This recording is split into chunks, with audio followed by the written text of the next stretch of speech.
마가복음 말씀 이방 땅에서 베푸신 풍성한 잔치. 마가복음 말씀 이방 땅에서 베푸신 풍성한 잔치라는 제목을 가지고 하나의 말씀 증거하도록 하겠습니다. 오늘 우리가 살필 본문은 예수께서 이제 4천 명의 사람을 먹이신 칠병이어 사건이에요. 일곱 떡과 이제 두어 마리의 물고기를 가지고 4천 명을 먹이신 사건이다 해서 이제 칠병이어다. 우리 앞서 우리는 6장에서 오늘 이제 8장 보는 것이고 앞서 6장에서 이제 오병이어 사건을 살펴보았죠. 오병이어 사건이 무엇이죠? 물고기 5개, 떡 5개와 물고기 2마리를 가지고 이제 5천 명의 사람을 먹이신 남자만 5천 명을 먹인 거죠. 오병이어는. 그러니까 그보다 훨씬 더 많은 사람을 주님께서 먹이셨을 텐데 그 사건을 이야기하는 것인데 그 6장에 있었던 그런 어떤 동일한 사건의 반복인 거죠. 동일한 이적의 반복. 수많은 사람을 수많은 군중들을 주께서 먹이신 동일한 사건의 반복을 이제 8장에서 이야기하고 있다. 그래서 성경을 어떤 무한 하나님의 말씀이 아닌 어떠한 오류가 있는 글로 보는 소위 자유주의 학자들이라 말하는 그런 사람들은 이 반복을 보면서 편찬하는 과정에서 실수한 거다. 그렇잖아요. 5천 명을 먹이고 4천 명을 먹이는 이야기를 굳이 반복할 필요가 없는데 성경을 편찬하는 과정 가운데 편집하는 과정에서 실수한 것이 아닌가라는 이야기를 하는 사람들도 혹 있는데 그러나 그렇지 않고 오병이어 사건과 이 칠병이어 사건은 분명한 차이점들이 존재하거든요. 그러니까 수많은 군중들을 먹인 사건은 동일하나 예수께서 놀라운 이적 가운데 풍성히 먹인 사건은 동일하지만 그 가운데 이제 많은 차이점들이 있고 오늘은 본의 아니게 오병이어 사건과 좀 비교해 보면서 이 본문을 좀 살필 필요성이 있을 것 같아요. 먼저 이제 앞선 오병이어 사건이 유대 땅에서 일어났던 사건이거든요. 유대 땅에서 이제 주님의 같은 동족인 이스라엘 사람들을 대상으로 일어났던 사건인 반면에 이제 오늘 살필 칠병이어 사건은 이방인 거주지인 이제 데가볼리에서 일어난 사건으로 이제 위치에 그런 차이가 있거든요. 본문의 배경을 알려준 1절을 먼저 살펴보면요. 우리 1절 말씀 한번 읽어보죠. 다 같이 읽겠습니다. 시작. 큰 무리가 있어 또 먹을 것이 없는지라 예수께서 제자들을 불러 이르시되 아멘. 그 무렵에 또 큰 무리가 있어 먹을 것이 없는지라 예수께서 제자들을 불러 이르시되 1절은 오늘 본문의 시간적 배경을 이제 그 무렵이다 라고 이야기해 주고 있어요. 여기서의 그 무렵은 지난 시간 이제 살폈던 그 본문 속의 배경과 이어진다라는 것이죠. 지난 시간 예수께서 이제 갈릴리 북쪽인 두로와 시돈을 거쳐서 크게 이렇게 위로 이렇게 도르셔서 이제 갈릴리 동편인 이제 데가볼리 지역으로 오시거든요.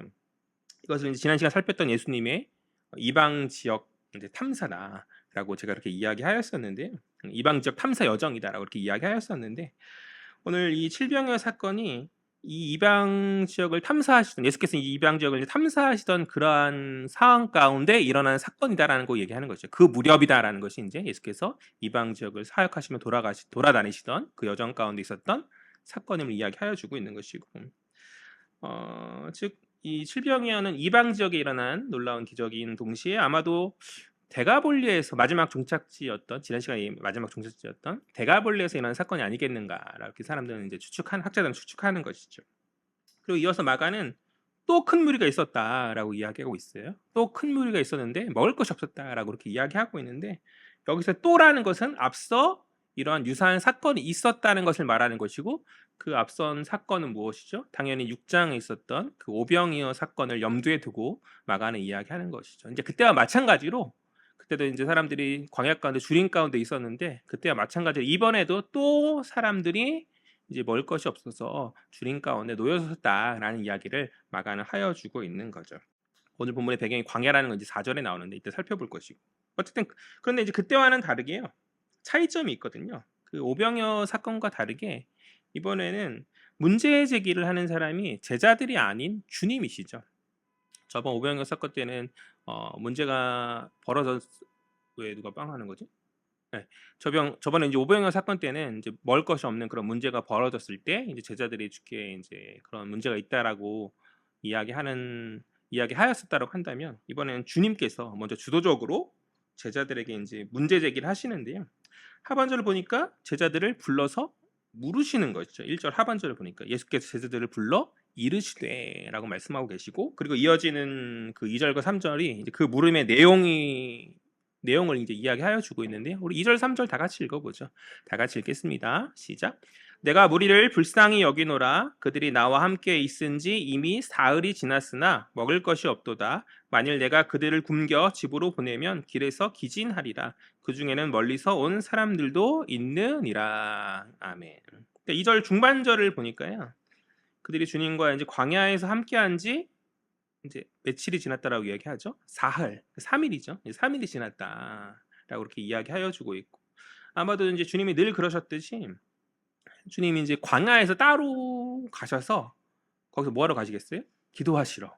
광야 한적한 곳을 이제 기도하러 가시러 가시던 중이었었는데 6장에도 그랬잖아요. 오병이어 사건 때에도 늘 그렇듯이 주님 계시는 그곳을 끈질기게 쫓아와서 이렇게 뭔가 주님께 병고침을 요구하고 막 이런 사람들이 아마도 몰려왔었던 것 같아요. 6장에서 오병이어 사건 때 그랬잖아요. 예수께서 배로 가시는데 배로 탈 수 있는 인은 한정돼 있으니까 배로 못 쫓아오니까 어떻게 해요? 그들이 도보로까지 쫓아서 주님 계시는 곳에 쫓아가가지고 예기치 않은 그 광야의 현장 가운데 말씀 수련회가 벌어지게 되잖아요. 그 가운데 일어난 사건이 오병이어 사건인데 오늘도 동일한 사건의 반복인 거죠.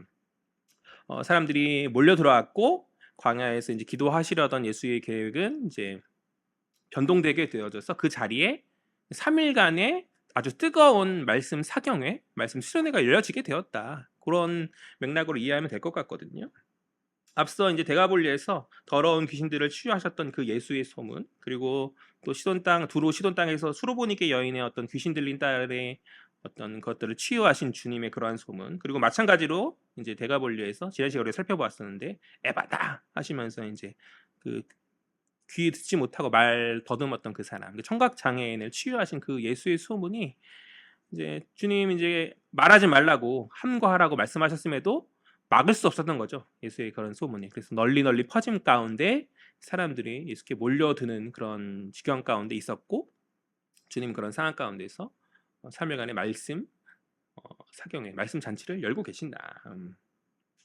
아마도 처음 며칠간, 처음 얼마간, 며칠간인지 아직 3일이니까 처음 얼마간은 그들 스스로 쌓은 음식들이 있었을 것 같아요.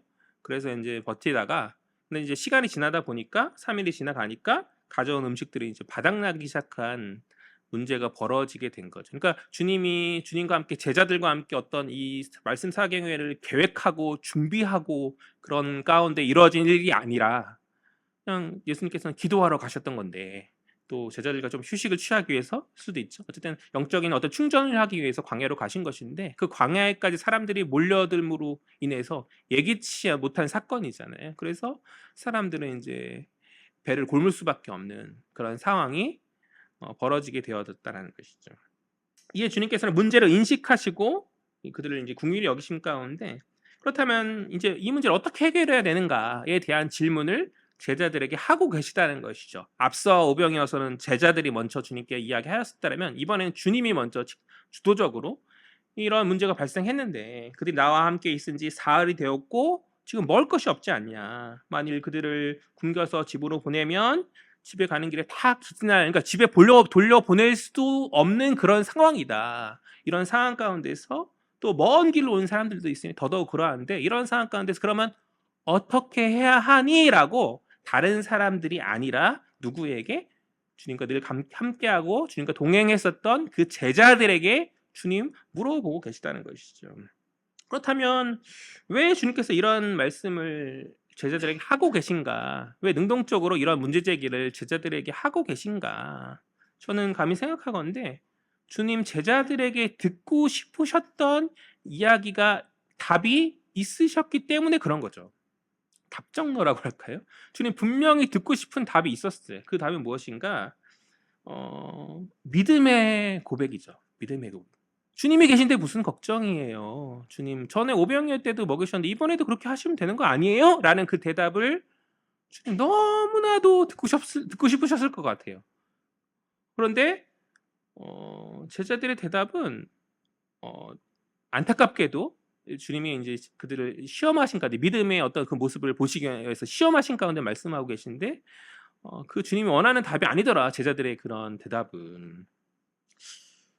그들은 주님의 기대를 벗어나는 답을 내놓았고 주님의 시험에 실패하더라는 것이죠. 우리 4절 말씀 볼까요? 4절 말씀 다 같이 읽겠습니다. 시작.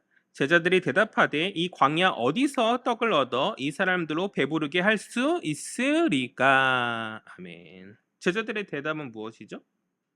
그러니까 제자들의 방점이 예수께 있는 게 아니에요. 제자들의 방점은 어디에 찍혀 있습니까? 광야라는 상황과 환경에 찍혀 있는 것이죠. 그래서 이 환경에 매몰되어서 상황과 환경에 방점이 찍힌 나머지 분명히 6장에서 앞선 오병이어 기적을 체험했음에도 불구하고 그들은 함께 계신 주님을 보지 못하고 계시더라. 문제 어떻게 6장에 또 있었던 그 사건을 아직 8장밖에 되지 않았잖아요. 그죠? 2장밖에 지나가지 않았는데 벌써 잃어버릴 수 있냐라는, 그러니까 벌써 잊어버릴 수 있냐라는 것이죠. 어떻게 벌써 그것을 잊어버렸을까? 물론 우리에게서 이제 성경이 2장밖에 안 되는 그런 분량이지만 예수님과 동행한 제자들에게는 나름의 시간적 길이가 있었을 수도 있을 것 같아요. 그러나 그 엄청난 사건이 5천 명이 넘는 사람을 먹였던 그 엄청난 사건이 사실 쉽게 잊혀질 그런 사건입니까? 그렇지 않잖아요. 또 한편 생각해 보면 가는 곳곳마다 하도 기적을 많이 베푸시는 그런 주님의 어떤 특별하신 모습이 있었기 때문에 어떤 오병이어 사건조차 수많은 이적 가운데 하나로 희미해졌을 수도 있을 거라 생각합니다.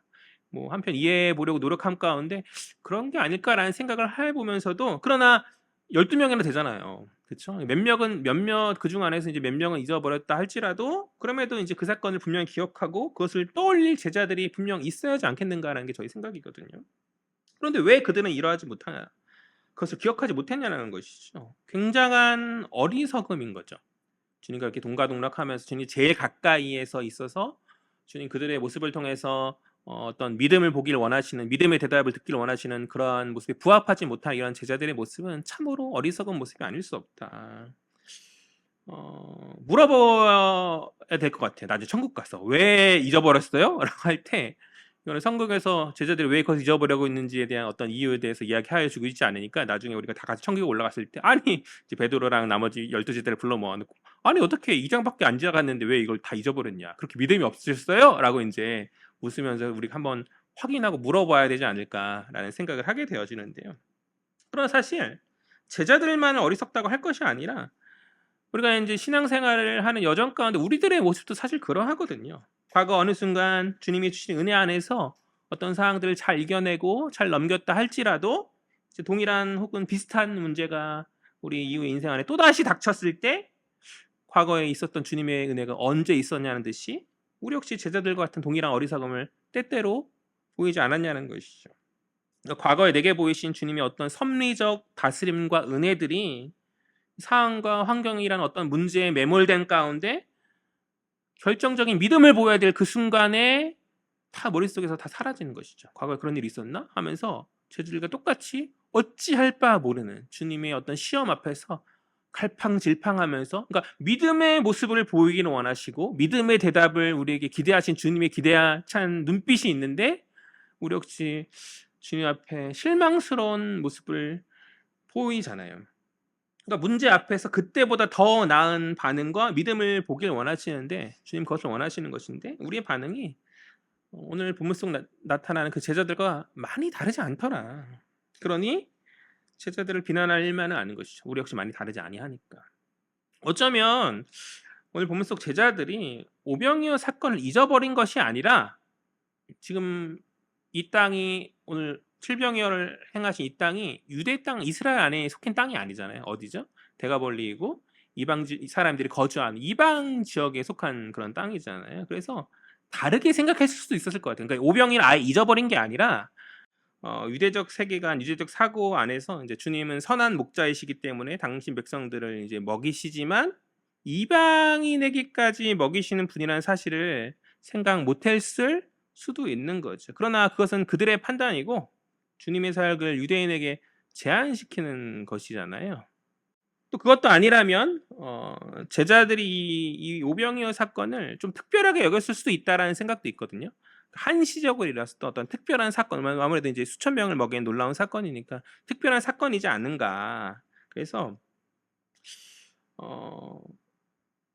수많은 이적들을 가는 곳곳마다 주께서 베푸셨지만 주님이 모든 상황들을 다 이적으로, 기적으로 이렇게 채우지는 않았을 거거든요. 그래서 주님 사역하시는 공생의 기간 안에서 제자들과 함께 어떠한 동고동락하시는 그 여정 가운데 아마도 분명 배가 고프고 줄이신 순간도 있었을 것이라 저는 그렇게 생각해요.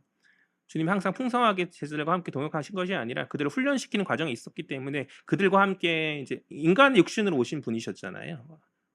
성자이시지만 그들과 함께 어느 뭐 광야를 가거나 어느 곳을 여행하거나 하는 길 가운데서 먹을 것이 없어서 줄이든지 하는 그러한 순간들이 분명 있었을 것 같거든요. 그래서 그런 것을 염두에 둔 가운데 인제 오병이어 사건 특별한 사건이고 그때와 동일한 기적이 있겠는가라는 어떤 그런 안일한 생각으로 그렇게 반응한 것일 수도 있다는 생각을 합니다. 그러나 주님이 이적을 통해서 주시든 주시지 않든 간에 그 판단은 주께 맡기는 것이고 참된 제자의 태도는 믿음을 가진 태도여야 한다고 저는 그렇게 믿거든요. 그러니까 주님 내게 채우실 것을 믿고 구하는 것이 맞는 제자의 모습인 것이지 "아유 주님 안 주실 수도 있지."라면서 "아유 할 수 없지."라는 이러한 것은 믿음의 모습이고 그러니까 믿음의 모습이 아니고 제자들의 모습이 아닐 거라는 것이죠. 그러니까 우리는 구해야 돼요. 어떻게 구해야 돼요? 주시든 안 주시든 그 판단은 주님이 하시는 것이고 우리는 주실 것을 믿고 구해야 하는 것이죠. 그것이 마땅한 제자들의 모습이 아니겠는가. 그런데 오늘 본문 속 제자들은 그런 믿음의 어떤 긍정의 모습으로 구하지 못하더라. 과거의 은혜들을 이제 깡글 잊어버린 것이 아니라 그들 나름의 판단들이 있었을 수도 있어요. 그런데 정작 중요한 것은 예수 앞에서의 그들의 판단이 아니라 예수의 판단이거든요. 예수 그리스도의 그 판단이거든요. 그러니까 주님의 생각이 중요한 것이고 주님의 뜻이 중요한 것인데 그들은 자신들만의 어떤 해석과 자신들의 생각으로 그렇게 주님의 이적들을 대하고 있는 것이 주님을 그렇게 대하고 있는 것이 아닌가. 그러니까 다른 것이 아니라 믿음으로 주께서 다 이루실 것을 믿고 구하며 나아가야 하는 것이죠. 그런데 우리들의 모습을 볼 때 나름 어떤 신앙의 연륜 안에서 이렇게 해서 안 되고 저렇게 해서 안 되는 어떤 이유들이 자꾸 꼬리를 물면서 우리의 믿음을 오히려 방해하는 순간들이 있는 것 같아요. 그것이 바로 문제 아니겠냐라는 것이죠. 왜 우리가 멋대로 주님의 능력을 제한하고 왜 멋대로 그 주님의 응답의 유무를 재단하려고 하는가? 그것은 올바른 신앙인의 태도가 아니라 그러니까 많은 생각하지 마시고 주실 것을 믿고 믿음으로 구함이 마땅하다. 우리가 의지할 것은 오직 예수잖아요. 예수만 의지함으로 나의 생각과 판단들을 다 내려놓고 이것은 내가 이거 요즘 삐딱해서 신앙이 이래서 지금 안 들어주실 거야. 아유 기도하면 뭐 하겠어. 아니면 혹은 이 너무 놀라운 건데 지금 이런 상황에서 주님이 어떻게 나를 도와주시겠어. 아니면 혹은 내가 오랜만에 교회에 나왔는데 뭐 이게 되겠어라는 여러 가지 생각들이 우리 안에 있을 수 있잖아요. 근데 다 내려놓자는 것이죠. 그러한 것이 중요한 것이 아니라 나의 생각 이런 것이 나의 판단이 중요한 것이 아니라 그 응답의 여부는 다 주님께 맡기고 우리가 구할 것은 믿음 안에서 주님 네 그렇습니다. 주님 해 주실 것을 믿습니다. 물론 그리 아니하실지라도 하는 그런 어떤 성숙한 믿음 안에서 주시면 주시는 거고 아니면 아니신 거고 그러나 믿음으로 확신한 가운데 구함이 주님의 제자 성숙한 신자의 마땅한 모습인 줄 저는 그렇게 믿습니다. 우리 마땅한 태도는 주신 이도 여호와이시고 거두신 이도 여호와이심을 깨닫고 모든 것에 주님의 주권을 인정함 가운데 은혜와 자비를 구하며 믿음으로 나아오는 것이다. 주님 우리에게 바라시는 모습이 바로 그것이 아니겠는 것이지. 그것이 바로 성숙한 신자의 모습이다. 그러니까 성숙한 신자란 어떤 고상하고 우리가 성숙한 신자 이미지를 그릴 때 그러잖아요. 어떤 고상하고 어떤 교양 있고 교회 안에서 하하호호 하면서 어떤 그런 어떤 종교적인 영성의 어떤 그런 모습이 얼핏 비춰지는 그런 것들을 우리가 자꾸 많이 생각하고 하는 것 같은데 제가 생각하는 성숙한 신자는 그런 것이 아니거든요. 성숙한 신자는 다른 것이 아니라 나의 의지와 나의 판단과 그 모든 것 다 내려놓고 절대 믿음, 절대 신뢰. 누구를요? 예수를 믿음으로 신뢰하는 것. 그러니까 인생 살아가면서 사람들이 어떻게 다 올바른 판단만 하고 다 옳은 선택만 합니까? 우리는 그렇게 할 수 없는 존재들이에요. 그러나 주님을 신뢰한 가운데 주님이 나를 옳게 인도해 주실 것을 믿고 우리는 나아가는 것이죠. 그게 바로 성숙한 신앙의 모습 아니겠어요? 그렇죠? 그러니까 내가 지금 당장은 옳은 것이라고 생각하는 그 판단도 내 한계를 가진 인간 안에서의 판단이잖아요. 그런데 어리석어 보이는 판단이라 할지라도 주님의 뜻이면 믿음으로 가는 것이죠. 그럴 때 주께서 보여주시는 더 큰 긍정의 어떤 상황들과 더 큰 은혜의 충만함들이 때때로 우리 가운데 있었음을 우리가 보게 되어지는 것이잖아요. 그죠? 그러한 어떤 믿음 안에서 우리가 나아가는 것이 바로 성숙한 신자의 모습이다. 어떤 입으로 내뱉는 어떤 고상한 언어와 어떤 그러한 것들이 아니라 삶에서 주를 사랑함으로 주님만을 의지하는 그 모습이 저는 성숙한 신자의 모습이라 생각하거든요. 사역을 하면 가정 가운데서 교회에서 이제 많이 배운 사람들도 있고 그렇지 못한 사람들도 있잖아요. 그런데 그렇게 썩 많이 배우신 분이 아니심에도 불구하고 지극히 나이 많으신 그런 권사님들의 그 말이 교회 안에서 때때로 무게감이 있어요. 왜 그러합니까? 그분들의 삶이 성숙한 신앙의 모습을 보여주고 있기 때문에 그런 것이죠. 다른 것 아니라 "아유 주님이 하셨지. 기도하는 거지." 하는 그런 그 한마디 한마디의 말들이 저는 그것에 성숙한 어떤 신자의 모습을 발견하거든요. 때때로 젊은 혈기가 있고 여러 방법들이 있기 때문에 주님 앞에서 여러 가지 생각들로 나아가는 저의 모습을 그분들의 삶에 돌아보게 되어지는 것 같아요. 나의 생각과 판단들보다 오직 주님을 의지하는 그 모습이 성숙한 신앙인의 모습임을 믿고 우리 역시 그렇게 나아가는 자들 되었으면 좋겠다. 주님 기뻐하시는, 주님 듣고 싶어 하시는 그 대답, 그 믿음의 고백이 우리 삶 가운데서 많이 이렇게 드러나지는 우리 성숙한 신앙인들 되시기를 주의 이름으로 간절히 소망합니다. 아멘. 다시 본문으로 돌아와서 주님 제자들은 어떤 그 실망스러운 그 대답에 그냥 특별한 반응은 하지 않으시고요. 사실 뭐 이미 여러 번 보셨던 그런 모습이기 때문에 제자들이 얼마나 계속 실망스러운 대답을 합니까? 주님이 놀라운 기적을 보이셨음에도 불구하고 저가 누구에게 바람과 받아도 순종케 하는가 하면서 뭔가 궁금증만 하고 깨닫지 못하는 그런 모습이 계속 반복되어지고 있잖아요. 그런 가운데 이제 주님 별 말씀 안 하시는 것이죠. 그러나 주님은 아시죠. 끝내 변화되어서 사도로서 주님 승천하신 이후에 놀랍게 사용될 것을 이제 기대하시고 아신 가운데 인내하고 계신 것 같고요. 어쨌든 간에 그렇게 별다른 말씀 없이 담담히 그냥 기적을 베풀어 주시는 거죠. 5절과 6절 우리 다 같이 보겠습니다. 시작. 예수께서 물으시되 너희에게 떡 몇 개나 있느냐 이르되 7이로소이다 하거늘 예수께서 무리를 명하여 땅에 앉게 하시고 떡 7개를 가지사 축사하시고 떼어 제자들에게 주어 나누어 주게 하시니 제자들이 무리에게 나누어 주더라. 아멘. 5절에서 주님은 제자들에게 떡이 몇 개인가? 라고 이렇게 물으시는 것이죠. 제자들은 주님 7개입니다. 라고 이렇게 대답을 하고 있고 오병이어 때와 마찬가지로 이제 떡을 떼어서 축사하시고 축사라는 이제 기도하시 감사의 기도 하나님께 구하는 기도를 하시고 축복하시고 그다음에 내어 주시는 것이죠. 나누어 주신다. 그러니까 차이가 있다면 이 과거 오병이어 사건 때는 주님이 제자들을 시켜서 무리들을 이제 그룹으로 나누게 하세요. 무리들을 이렇게 몇 명 이렇게 모인 소규모의 그룹으로 이렇게 나누게 하시고 푸른 잔디에 앉히신 가운데 떡과 물고기를 나누셨다면 이번에는 제자들에게 말 시키시는 것이 아니라 직접 무리의 사람들에게 명령하셔서 자리에 앉히시거든요. 직접 본인이 이제 좀 능동적으로 과거에는 그룹을 쉽게 제자들을 시켜서 보내신 가운데 이제 음식을 나누셨다면 이번에는 사람들이 직접적으로 다 앉게 하신 후에 이제 제자들 그 축사한 그 떡을 제자들 통해서 나누시는 그런 장면인 것이죠. 그리고 오병이어 때와 마찬가지로 물고기도 이제 나누어 주시긴 하는데 오병이어 때와는 다르게 이제 떡의 방점이 찍혀져 있는 것 같아요. 오병이어 때는 떡과 물고기를 함께 축사하신 가운데 이제 나누어 주었는데 이번에는 떡에만 축사를 하시고 물론 이제 물고기에다 축복의 기도를 하긴 하시는데 뭔가 약간의 좀 차이점을 보여주고 있어요. 우리 그것이 이제 7절 8절인데요. 7절 8절 읽어보죠. 다 같이 읽겠습니다. 시작.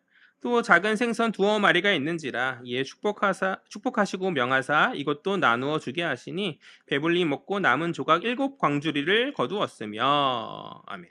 그러니까 7절을 보니까 이 물고기는 약간 사이드 메뉴라고 할까요? 우리 패스트푸드점 맥도날드나 뭐 롯데리아 같은 데 가면 이제 메인이 햄버거고 같이 이제 세트로 먹으면 사이드로 이제 감자칩하고 콜라가 이렇게 나온 것처럼 약간 오병이어 때는 물고기와 떡이 이제 같이 이렇게 뭉텅이로 그 메인 그런 느낌으로 나왔었다면은 이제 여기서는 떡의 방점을 찍기 위함인 것 같아요. 떡을 먼저 축사에 다 얘기하고 그에 이어져서 이제 약간 사이드 메뉴 같은 느낌으로 이제 물고기를 제가 사이드 메뉴 표현이 적절한지 모르겠는데 그렇게 이야기하여 주고 있거든요. 또 8 절을 보니까 남은 조각이라고 말하고 있죠. 남은 조각에는 떡을 말하는 거죠. 떡을 말하는 것이죠. 그러니까 이제 떡이 남았고 남은 물고기에 대한 언급은 특별히 언급하고 있지 않은 이런 여러 가지 인제 점에서 봤을 때 방점을 지금 떡에 찍고 있다라는 것 정도로 우리가 이해하면 될 것 같고요. 왜 그러한가에 대해서 인제 이걸 이야기하려고 하는 것이죠. 그러니까 오병이어와 칠병이어 각각 인제 이 사건 각각의 사건이 보여주고 싶어 하는 이미지가 있기 때문에 그런 거죠. 앞서 살핀 오병이어가 구약 10편 속 푸른 잔디 안치잖아요. 그러니까 푸른 초장에서 쉴 만한 꼴을 먹이시는 쉴 만한 것을 그러니까 쉴 만한 그곳에서 어떤 것을 먹이시는 그 시편 속에 있는 여호와 하나님의 그런 어떤 이미지를 목자 대신 선한 목자 대신 이미지를 이야기하는 것이다라고 제가 인제 꽤 오래전 오병이어 설교했을 때 그렇게 설명했었어요. 오병이 앞뒤 문맥에 주님이 인제 목자 없이 양같이 그렇게 혼란스럽고 어떤 무언가 있는 그런 모습을 국률여 계신 가운데 오병이어 사건을 일으키잖아요. 그러니까 선한 목자 대신 그러니까 일부러 푸른 잔디에 앉히시는 그런 행동을 하심을 통해서 그 시편 속에 나타난 그 선한 목자 대신 그 하나님의 어떤 그 모습이 바로 그리스도시다라는 것을 드러내기 위해서 이제 오병이어를 기록했었다고 한다면 이 칠병이어는 또 다른 이미지를 우리에게 제시하여 주고 있는 것인데요. 그것은 성찬식이죠. 신약 이후에 있을 제자들과 이후에 있을 성만찬의 사건을 이제 이미지함 가운데 이야기하여 주고 있는 것인데, 그러니까 6절에서 주님이 직접 명하심으로 사람들을 이제 자리에 앉히시고 또 성찬 그렇게 하시는 그런 그 모든 상황들을 통제하시고 진행하시는 그 모습은 그 우리가 인제 주일에 가끔씩 하는 성찬식 가운데 인제 성찬을 집례하는 목사님의 그 목사의 모습과 같은 것이고, 또 주님 베푸신 그 떡을 제자들이 나누어 주잖아요. 그 떡을 나누어 주면 오늘날 이제 목사가 성찬식을 진행할 때 누가 그것을 받아서, 우리 교회는 아직 장로들이 없지만 보통 이제 일반적인 교회는 장로들이 받아 가지고 분병하죠. 제자들의 모습이 바로 그런 분병하는 모습을 보여주고 있는 것이다.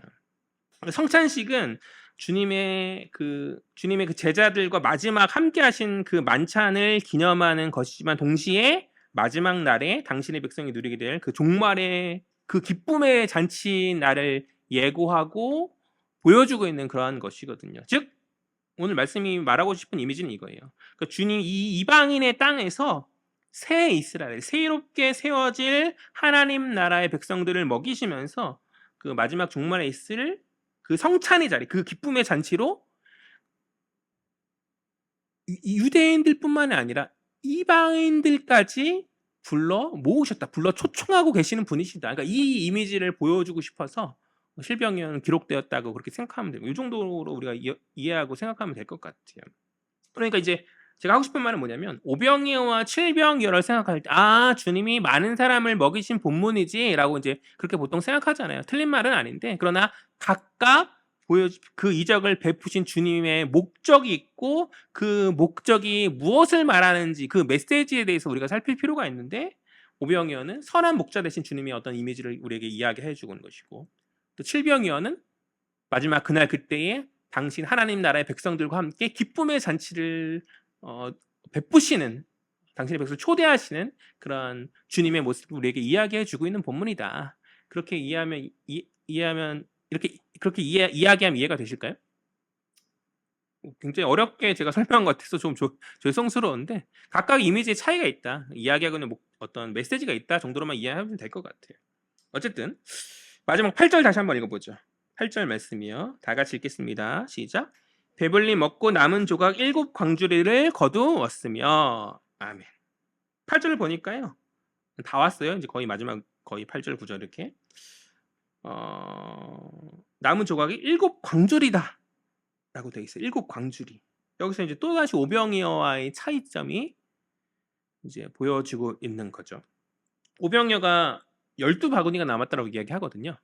6장을 보면 12바구니가 남았다. 그런데 칠병이어는 7 광주리다 이야기하고 있는 것이죠. 일단은 숫자의 차이가 있고, 또 이제 센스가 있으신 분은 또 눈치를 채셨을 텐데, 오병이어는 바구니이고 칠병이어는 광주리이다. 그러니까 똑같은 그게 아니에요. 주일학교 때는 주일학교 때 사실 칠병이어 설교는 듣지 못해서 어쨌든 간에 똑같은 바구니, 똑같은 광주리, 그러니까 똑같은 어떤 담는 것이 아니었다라는 그 차이가 있는 것이죠. 먼저 숫자의 의미를 살펴보면 12바구니는 뭘 상징한다고 제가 이야기했었죠? 지금 유대 땅에서 벌어진 그 예수님의 놀라운 이적이죠. 선한 목자 되신 주님의 어떤 그런 걸 보여준, 그러니까 새 하나님 백성된, 새 이스라엘 백성된 그들에게 보여주신 이적이잖아요. 그러니까 12지파를 상징하는, 새롭게 세워진 12지파를 상징하는 그런 것이 있다고 한다면, 일곱 광주리 7은 완전수예요. 혹은 이방인을 상징하는 수이기도 하고, 우리가 창세기를 통해 볼 때 세상을 하나님께 창조하실 때 며칠 만에 창조하시죠?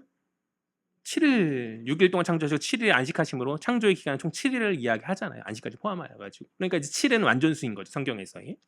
우리가 7을 행운의 숫자쯤으로 생각하지만 뭐 성경에서 기인한 건 것 같아요. 어쨌든 7이라는 숫자는 유대적 세계관에서 완전수이고, 또 동시에 또 7이라는 숫자는 그러니까 창조의 숫자니까 이방인까지 포함하는 그런 숫자 아니겠어요? 즉 종말론적인 메시아인 잔치가, 종말론적인 그 메시아의 잔치가 유대인을 넘어서서 이방인에게까지 온전히 이루어지게 되었다라는 어떤 사실을 이 7이라는 숫자로 이야기해주고 있는 것이다 정도로 이해하면 되지 않겠는가. 그러니까 성경은 여러 이미지들이 있어요. 말하고자 하는 이미지들. 그 이미지들이 우리의 오늘날의 현대인의 생각에는 낯설은 그런 것이지만 당대의 사람들에게는 어떻게 막 이렇게 링크가 되어지는 그런 것들이 있는데, 그러한 것에 대해서 이제 제가 짚고 넘어가는 거니까 그러려니 하시면서 그렇게 이해하시면 될 것 같고요.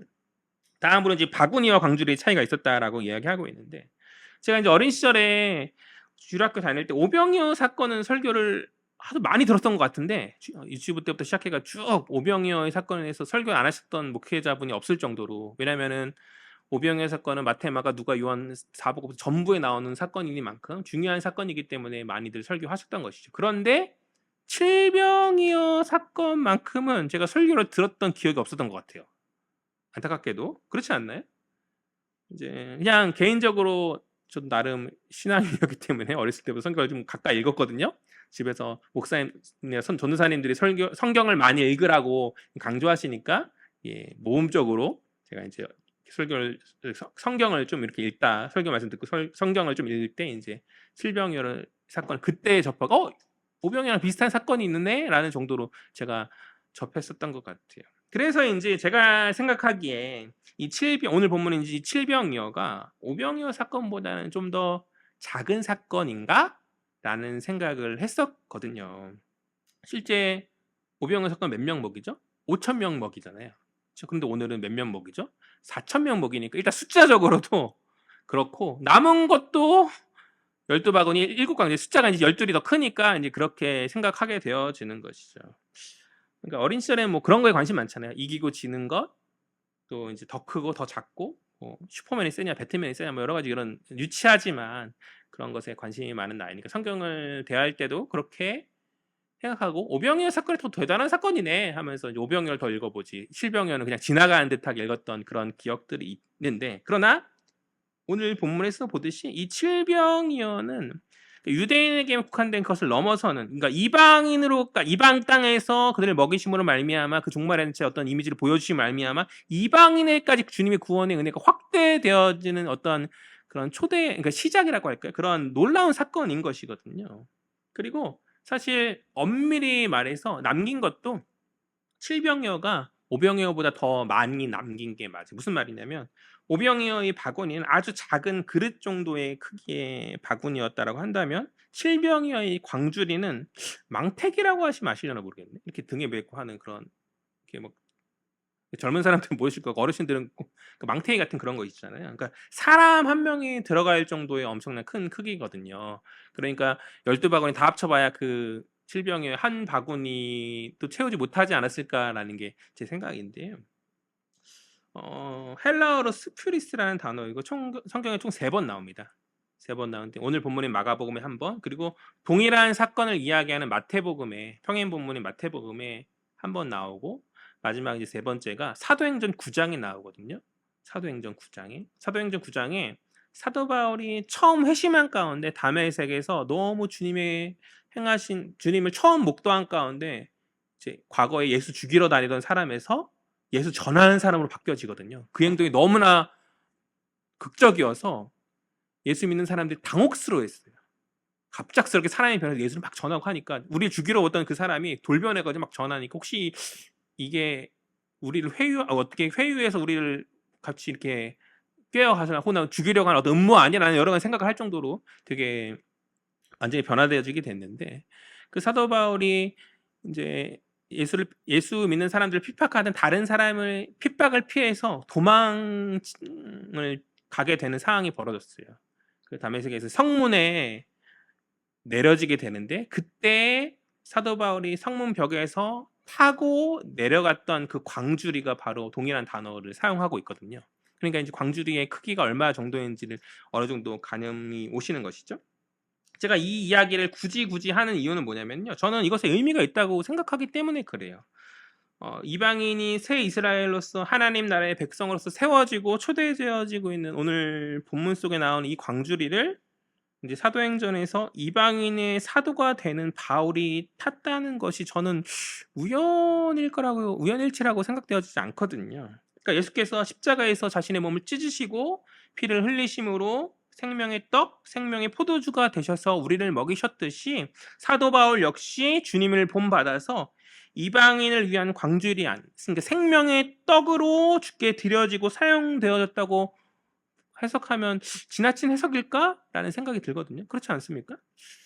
그러니까 주님 칠병여 때 남기신 그 남은 7광주리의 풍성함을 바울이 이방인의 사도로서 광주리 안에 자신의 삶을 바침으로 말미암아서 전생에 걸쳐서 세상 가운데 밝히 드러낸 것이 아닌가.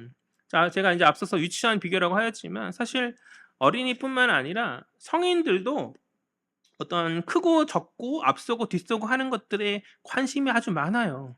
아닌 듯 하지만 그런 관심들이 참으로 많거든요. 그러니까 먼저 되고 나중되고 높아지고 낮아지고 많이 받고 적게 받고 뭐 그런 것들에 우리가 다 관심이 없다라고 말할 수 있겠냐는 것이죠. 그런데 그것이 뭐가 중요합니까? 혈통적으로 유대인이든 그렇지 못한 이방인이든 간에 상관없이 정말 중요한 것은 뭐냐면 주님이 부르셨다라는 것이죠. 유대인들의 세계관 안에서는 그걸 떨치지 못했어요. 그들이. 나는 하나님의 선민이지라는 사상을 떨치지 못한 가운데 이방을 받아들이는데 초대 기독교인들조차 버거워하고 어려움을 많이 보이거든요. 그것이 뭐가 중요하냐. 주님 부르심이 중요한 것이죠. 오늘날 한국 사회가 자꾸 많이 싸워요. 왜 싸워요? 좌와 우로 정치는 갈라져서 싸우고 그 안에서 어디가 맞다 교회는 왈가불가 한쪽 편을 들면 자꾸 이야기해요. 그것이 뭐가 중요합니까? 뭐 사람 살아가면서 어떤 정치적 어떤 이견이나 이런 것도 필요한 일일 수 있지만 믿는 사람의 방점은 그런 것이 아닌 주님의 부르심에 있는 것이잖아요. 그렇죠? 주님의 부르심에 있는 것들인데 그 부르심이 안에 자꾸 어떤 것들에 자꾸 좌우로 우로 치우치는 그런 것들에 사람들이 많이 휘둘려지고 그렇게 되어지는 것 같아요. 또 개인의 어떤 내가 뭐 어떤 것을 적게 받던 내가 많이 얻던 내가 높아지던 낮아지던 그러한 것들에 사람들이 참 신앙인들조차 그런 것들에 참 관심들이 많은데 그보다는 정말 중요한 사실 내가 주께 부름받은 제자이고 하나님 나라의 백성이 된 것이 중요한 것 아닙니까? 내가 좀 먼저 되어진 거 나중 되어지고 이런 것이 중요한 거 내가 좀 높아지고 낮아지고 많아지고 적게 갖고 이러한 다른 어떤 부수적인 것은 그냥 주님 주시는 대로 그냥 섭리 안에서 믿음으로 자족함까지 나아가는 것들이고 정말 중요한 것은 내가 하나님의 자녀인가 그렇지 않은가인 거잖아요. 그런데 많은 사람들이 그것에 대한 방점을 놓치고 있는 것 같아요. 우리가 할 것은 주님 그러하셨듯이 주님의 자녀가 되어서 하나님 나라를 위해서 드려지는 거죠. 다시 우리가 해야 될 것은 주님 그러하셨듯이 하나님 나라를 위해서 드려지는 것이다. 그러니까 주님 당신의 몸을 찢으심으로 피를 흘리심으로 헌신과 희생으로 하나님 나라의 뜻에 관심이 많으셨잖아요. 본인이 피하고도 싶고 어렵다고 여기셨음에도 불구하고 그 잔을 거두지 마시기를 주님 구하시지 않으셨습니까? 그런데 우리는 자꾸 그 잔을 거두길 기도하죠. 그 잔을 내게 떠나가게 해달라고 자꾸 기도하죠. 그냥 우리 관심은 자꾸 그 하나님 아버지 나라에 있지 않고 이 땅에만 너무 매몰되어 있다. 그래서 남보다 낮아지면 억울하고 남보다 못 가지면 열받고 그렇게 뭔가 화가 많은 거죠. 그래서 하나님 은혜에 대한 어떤 감사와 어떤 자비에 대한 어떤 깨달음도 없고 자꾸 뭔가 이 땅의 것만 탓하며 살아가고 있는 것은 아닌가. 그러나 언제 주께서 그런 삶을 살아가셨느냐는 것이죠. 또 주님을 따른 제자들은 어땠습니까? 주님 오늘 본문 속에서는 좀 어리석고 부족한 모습을 보였지만 주님 승천하고 난 이후에 사명을 깨달은 제자들은 주님 가셨던 그 길을 그대로 답습하며 살아가지 않았습니까? 자, 주님 가셨던 십자가의 길을 따라가면서 자신의 몸을 찢고 피를 흘리는 길을 주저하지 않는 삶을 살아갔고, 사도 바울 역시 마찬가지였고, 그러한 삶을 강론하고 추구하며 40대 가만 매를 39대나 맞으면서도 기쁨으로 당신의 사명을, 이방인의 사도임을 자긍함 가운데 선포하면서 나아가지 않았냐는 것이죠. 그런데 우리들은 왜 그러하지 못하는가? 사랑하는 여러분, 그들은 죽음을 마다하지 않고 자신의 몸을 찢는 것을, 피 흘리는 것을 아끼하지 않고 주님께 드려진 제단의 헌신의 떡과 같은 삶을 살아갔어요. 그렇게 주님의 기쁨이 되었지 않았습니까? 그들이 비록 핍박으로 인해 고되고 고난 가운데 있었지만 그들 가는 곳곳은 그들이 전한 복음으로 말미암아서 풍요의 공간이 되었으니 그들은 아버지의 기쁨이었고 아버지의 자랑인 것이었죠. 그렇다면 우리는 주님의 자랑이 되어지고 있는가? 하늘 아버지의 기쁨의 자녀가 되어지고 있는가? 주님 보시기에 뭔가 믿음의 고백을 하는 믿음의 제자다운 그런 모습을 보이고 있는가? 떡고물에 관심이 많아요. 떡고물에. 이 땅을 살아가면서 떡고물에 관심이 많아요.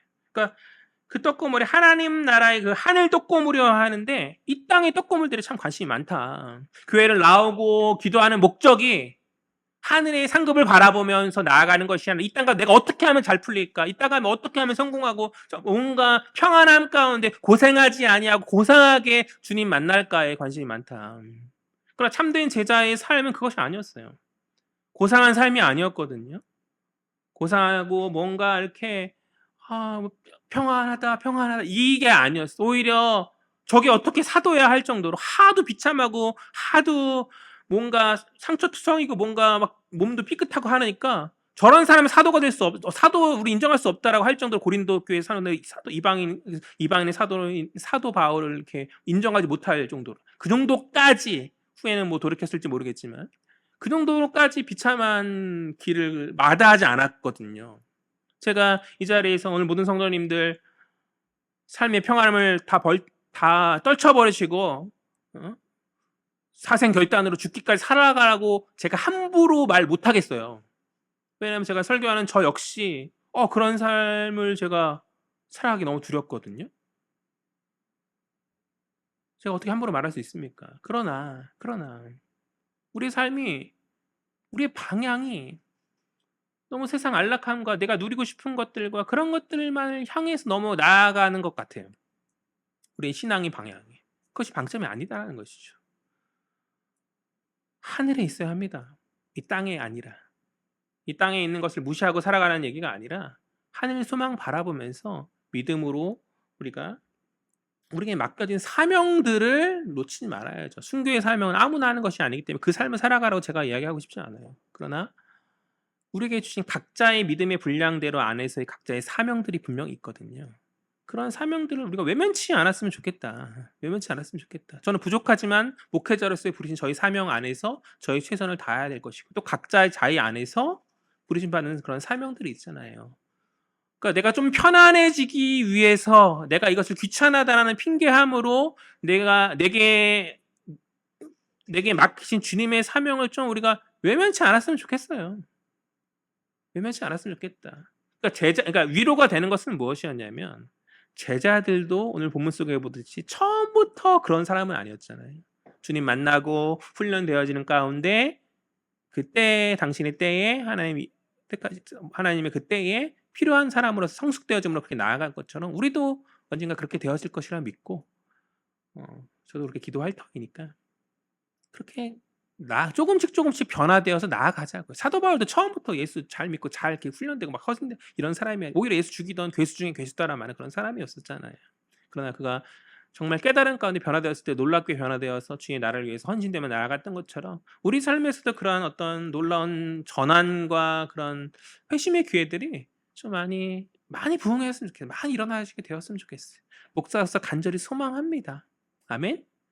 그냥 지금 있는 그 모습대로 주님 오시는 그날까지 그냥 어떻게든 잘 살아보자 이게 우리 기도의 방점이 아니었으면 좋겠어요. 주님 내게 맡기신 사명들을 무엇인지에 대해서 고민하면서 주님 내게 보고 싶어 하시는 그 믿음의 모습, 그 기쁨의 모습이 무엇인지를 날마다 고민하고 깊이 묵상한 가운데 주님 기뻐하시는 제자의 모습, 아버지 하나님 기뻐하시 여호와 하나님 아버지 기뻐하시는 자녀의 모습을, 그 성숙한 신앙인의 모습을 우리가 많이 보여야 하지 않겠는가. 힘들다는 거 잘 압니다. 아픔이 너무 많다는 것도 잘 압니다. 그러나 그것이 핑계가 되어서 우리 방향들이 아버지 나라가 아닌 자꾸 세상을 향해 나아가면 문제라는 것이죠. 그것을 깨닫는 저와 여러분 되었으면 좋겠어요. 그것이 핑계가 되어서 우리 사명이 외면되어지면 그것은 심각한 문제일 수 있다. 여러분은 무엇에 방점을 찍고 계십니까? 하늘 떡고물입니까? 아니면 땅의 떡고물입니까? 안타깝게도 후자의 어떤 것에 방점을 찍고 많이 살아왔다라고 한다면 오늘 시간 돌이키는 저와 여러분 되었으면 좋겠어요. 끊어야 될 것 좀 끊어버리고 나쁜 습관들 끊어버리고 버려야 될 것들 버려버리고 내가 나의 어떤 삶에 주님 자녀답지 못한 어떠한 것들을 하는 그런 것들이 집안에 물건으로 쌓여있다면 다 버려버리세요. 다 버려버리시고 치워버리세요. 이렇게 좀 변화의 삶이 우리 가운데 좀 일어났으면 좋겠다. 매주 주일날 예배만 드리고 내가 믿음의 자녀야 신앙인이야라고 이렇게 자기 스스로 그냥 헛된 자긍하면서 나아가는 것이 아니라 정말 그 믿음을 행동으로 보일 수 있는 그런 결단이 있었으면 좋겠다. 그것이 저희 목회자로서의 저희 기대이고 바람입니다. 주님은 얼마나 더 그것을 기대하시고 바라고 계시겠어요. 주님이 이 땅에 우리를 보내신 분명한 목적이 있는데 그냥 이 땅에 잘 먹고 잘 살라고 우리 이 땅에 보내심이 아니고 주님이 계획하심이 있고 뜻하심이 있는데 그 뜻하심이 무엇인지를 묵상하고 고민하면서 마지막 그날 그때 주님 앞에 섰을 때 그래 잘했다. 네가 내 계획대로 믿음 안에서 정말 다른 모습을 보여줘서 내가 너무 기쁘다. 잘하였다. 착하고 충성된 종이었다라는 그 소리를 주 예수 그리스도의 면전 앞에서 듣고 싶어요. 듣고 싶습니다. 저희 소망이 그것이에요. 그러니까 사람의 눈치와 그런 어떤 것들을 보면서 사람들은 많이 살아가잖아요. 좋은 것 들어야 되고 좋은 것 먹으면서 내가 이렇게 잘 풍성한 사람이다라는 걸 SNS 자랑하는 것이 젊은이들의 요즘의 세태 아닙니까? 그것에 우리 인생의 방점이 아니었으면 좋겠어요. 사람이 아니라 예수 그리스도. 예수 그리스도. 주님이 마지막 그날 그때 주님이 잘했다라는 그 한마디를 너무 듣고 싶어요. 너무. 그것을 기대하면서 우리가 좀 이전과는 다른 삶을 살아보자. 이전과는 다른 삶을. 주님 제자들이 사람들의 환호와 이런 것들을 듣는 것에 이렇게 머물러 있기를 원치 않으셨어요. 그래서 오병이어 사건 때 어떻게 해요? 사람들이 막 하도 환호하고 사람들이 주님을 임금 삼으려고 하지 않은 그런 분위기 안에서 주님이 친히 그 사람들을 다 흩어버리시죠. 제자들이 그것에 영향받지 않도록 다 흩어버리고 그러니까 주님이 원하시는 삶이 그런 삶이 아니라는 거예요. 주님이 원하시는 삶이.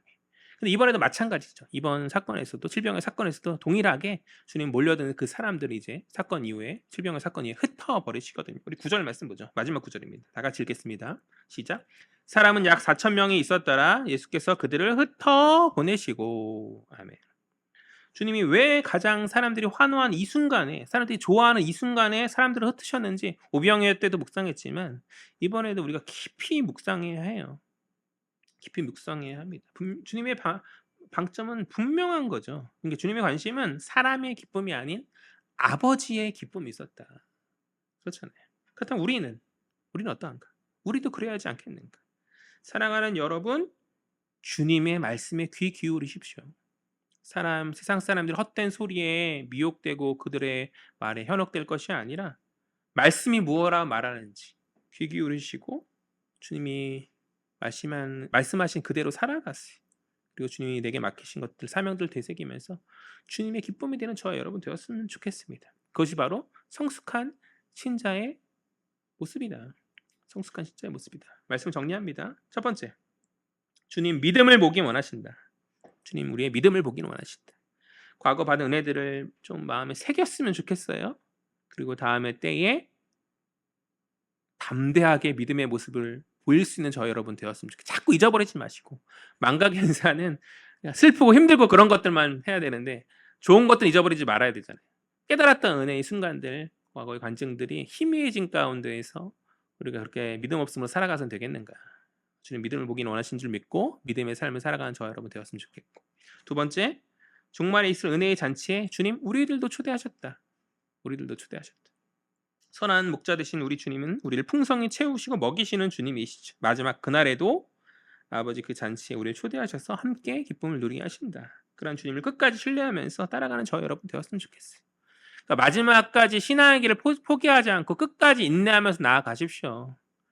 여러 가지 핑계 대지 마시고 아유 고단하고 힘들어서 나중에 주님 믿을게요 이런 것이 아니라 때때로 그럴 수 있거든요. 교회를 떠나고 뭐 하고 그럴 수 있거든요. 그러지 마시고 주님을 끝까지 포기하지 않고 주님의 제자로서 끝까지 그 삶을 살아가는 그 신앙을 살아가는 저와 여러분 되었으면 좋겠어요. 뭐 적절한 비유일지는 모르겠지만 함께 이제 목회 사역을 다짐했었던 수많은 동기들이 하나둘씩 이제 떨쳐 나가는 것 같아요. 지금 한 신대원 졸업한 지가 한 10년 정도 되어 가지고 있는데 학부 졸업한 지는 더 오래되었으니까 벌써 20년은 되어졌으니까 어느 와중에서 이제 뭐 물론 이제 목회를 해야 하는 것이 주님의 사명은 아니겠지만 한편으로는 초심이 좀 변한 것은 아닌가라는 생각도 좀 들어지게 되거든요. 저도 제 주어진 자리에서 포기하지 않고 끝까지 주님 허락하시는 한 끝까지 감당할 터이니까 사명 감당할 터이니까 여러분 역시 각자 자리에서 믿음의 자녀로서 신앙을 잘 지키는 신앙인의 삶을 살아간과 동시에 맡겨진 사명을 끝까지 지키면서 나아가는 우리들 되었으면 좋겠다. 마지막 세 번째, 기뻐하신 제자로서 삶을 살아라. 기뻐하신 제자로서 제자의 삶을 살아라. 주님 부르심 앞에서 상황 탓하고 환경 탓하고 이 땅의 것을 볼 것이 아니라 하늘의 신령한 것을 바라보면서 이 땅에서 주님께 온전하게 쓰임받는 나중에 그날 그때 주님께 칭찬받는 참된 제자들 되시기를 주의 이름으로 간절히 소망합니다. 아멘. 마지막 그날 그때에 이제 제가 주님으로부터 잘했다라는 칭찬 받았으면 좋겠고 함께 그 자리에 우리 성도들이 이렇게 있었으면 좋겠어요.